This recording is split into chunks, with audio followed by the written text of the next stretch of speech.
I can assure you of one thing. Pam did not have that pink Jeep. She would have one of these. She loves these Scouts.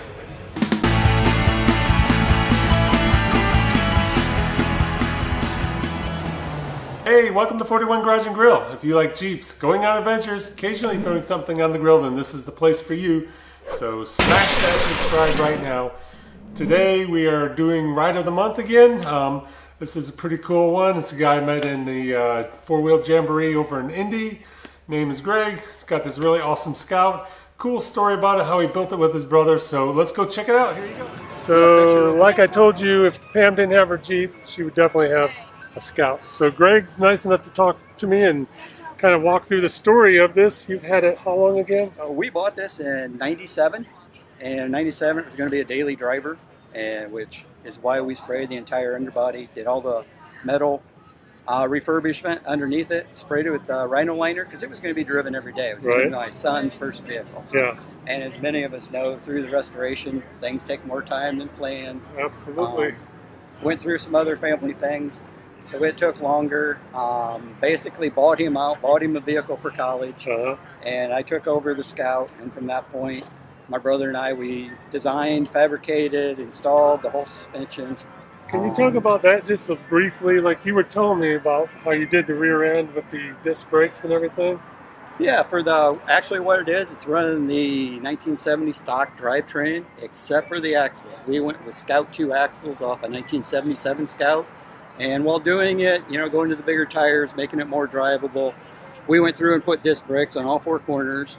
And in order to do that, the Dana 44 has been used in many vehicles. Right.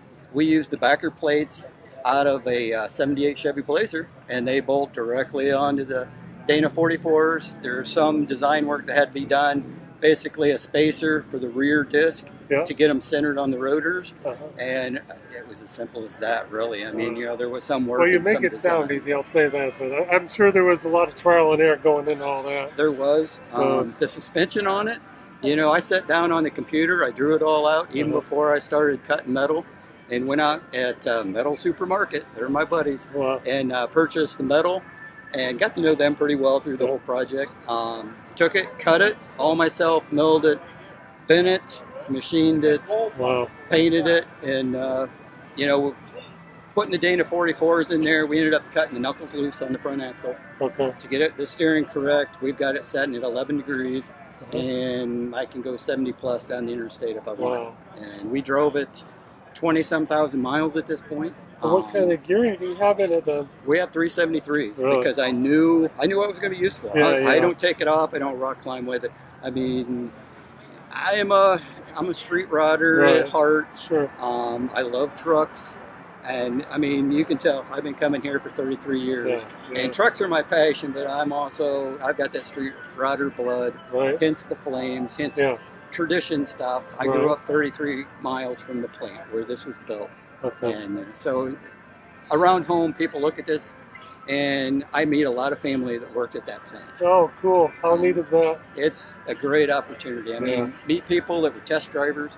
They actually had 2 test tracks, is what I've learned over the years. They had one in Fort Wayne, which I've actually driven this on the test track in Fort Wayne, and there was one in Arizona.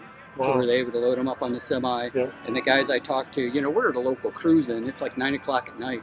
And these guys in their mid-60s to mid-70s in there, they come up and they start talking about, we loaded these on. We headed straight to Arizona. We team drove so they could get out there without stopping. They'd test them on the track, get all their data. And then they'd head back to Fort Wayne to the design center. That is so cool. Wow. What a cool story. And so then your motor-wise, what do you have there? And you said you assembled that yourself too. The motor is the stock 304. And it's actually been redone twice. The first time it was rebuilt, they didn't rebuild it right as far as the machine work and the fit of everything. And that was during some tough times of my own, and maybe I didn't assemble it right. I don't know. But we took it out after the first season. I had it painted IH red, and I didn't think it really fit with the rest of the truck. So when we tore it apart at this point, it's actually been punched out 40 over. And had a local machine shop, Chris Johnson Racing, do the machine work. Okay. And then my brother and I, we took it home. We assembled it together. I'll say 97% of this is done by my brother and myself. Nice. Which, Awesome. he's the one that got me into four-wheel drives back in 1978, Yeah. 1979. So it was cool to do that project together. Right. Yeah. What great memories with your brother too, right? Yes. So the Scout itself, I know you said they built them where your area Yes. back in the day, but were you intentionally looking for a Scout, or is that something you just came across? When we came across this, I was actually looking for a 1970 K5 Blazer. Oh wow. And I'd looked at one, barely missed it. It was sold out right before we got there. But that was what we were looking for. A friend of mine, he said, hey, I work with a guy. He's got a Scout in here. And at that point, I didn't know this body style existed. Okay. Because, I was, 8 years old in 1970. And Right. then in 71, 72, they went to the Scout 2, the square body style. So I didn't really remember this body style. Right. And I saw it, I went through with a magnet because, Scouts are known for their rust and Sure. corrosion. And this one came out of Western Colorado. And believe it or not, all factory sheet metal. Wow. We had to do some dollying because it was used as a rural mail carrier in Colorado in 1982. And that was the last history I was able to find on it. And you could see where it kissed a couple mailboxes on Sure. the passenger side. Yeah. So, there was dollying over there. But as far as the typical rust you would see around here, it didn't happen.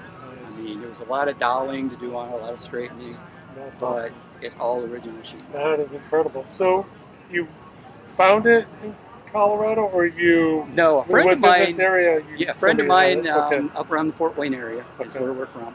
He found it. A guy he worked with actually went out there and bought it, and he was going to restore it.